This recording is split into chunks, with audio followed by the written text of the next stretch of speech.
Dutch legal and finance company, accounting company. So they merged out of, originally it was two companies, one legal and then accounting. They came together to essentially provide end-to-end services for organizations that are either already operating, established in Europe and need sort of outsourced help.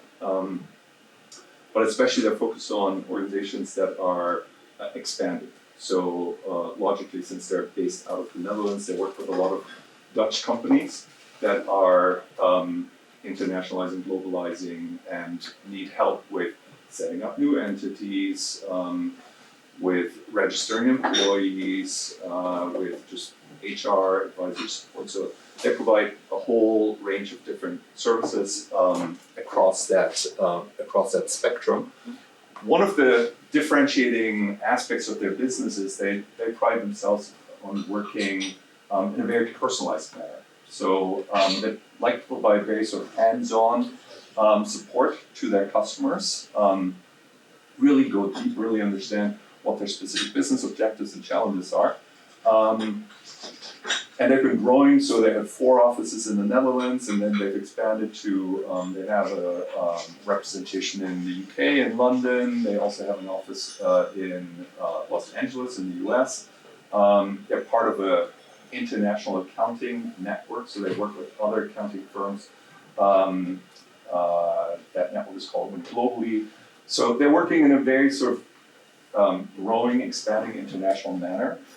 The challenge that they found themselves in is they were working in very manual ways, almost kind of by definition, trying to be very hands-on and very personalized. But that meant for them that a lot of their activities were still requiring a lot of specific people intervention, a lot of good old-fashioned emails being sent around, spreadsheets being mailed across to customers and coming back and manual data entry. So they realized that in order to continue to grow with this model and be successful, they needed to change something. They needed to move away from doing all these things, especially some of the more, I would say, low value added transactional things.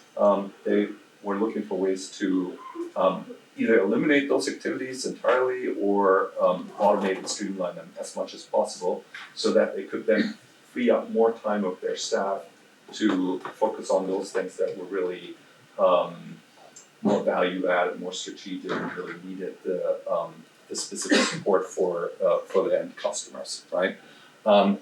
So that was really their starting point.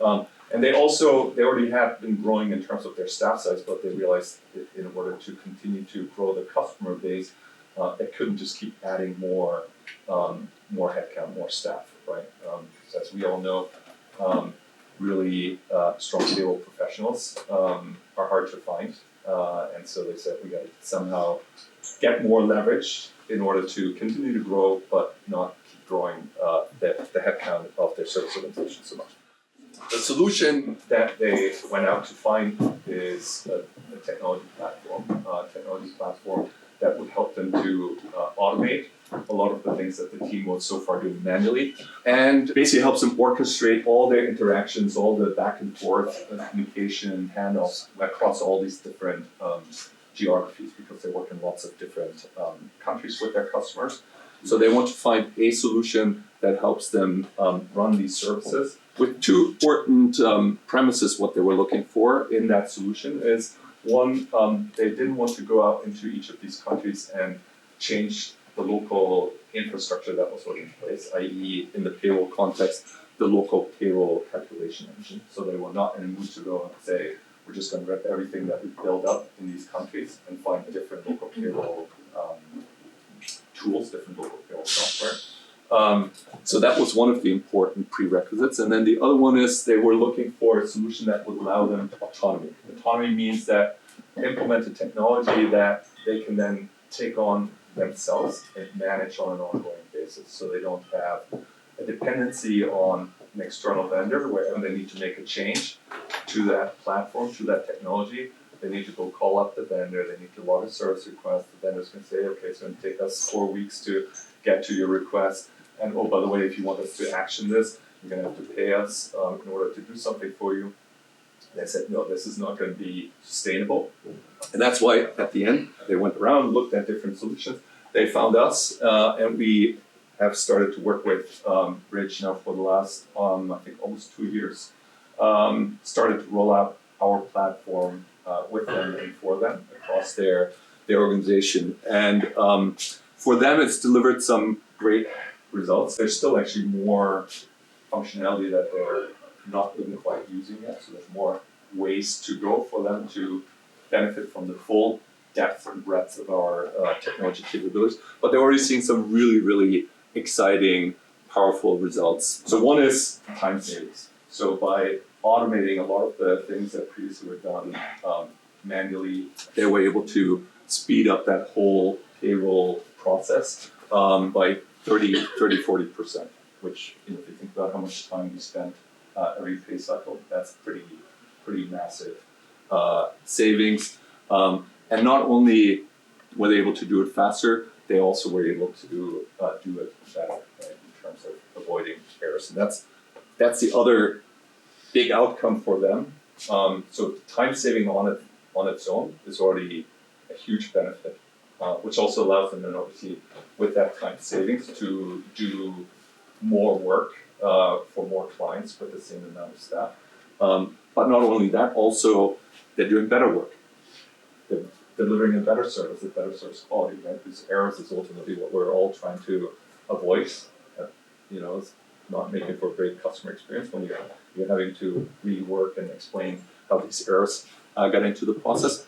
By having more automation built in from the get-go, by also having more streamlined processes and doing more validation with some of the tools that are giving them as part of that platform, they've been able to massively drive down the error rates and also just generate a lot more insights. What's really going on in my payroll process? Measuring things, KPIs, where are things working well? What can we learn from that? Where are things not working well?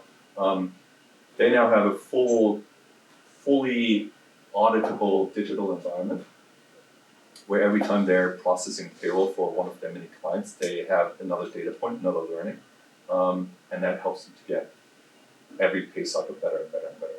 Try to squeeze out more of these inefficiencies and more of those errors.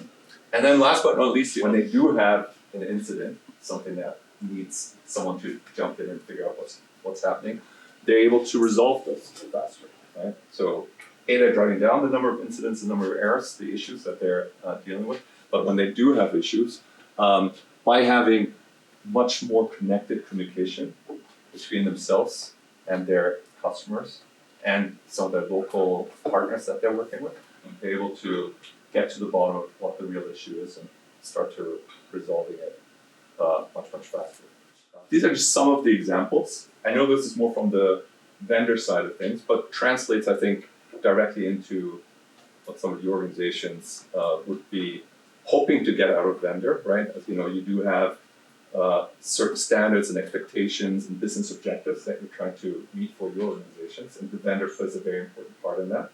So having vendors that are able to transform their own operations and not work like they're still stuck in the 90s, but use some of the modern capabilities and tools is very important. And Briddge is one of those organizations that I think is very innovation driven and trying to push the envelope in that sense.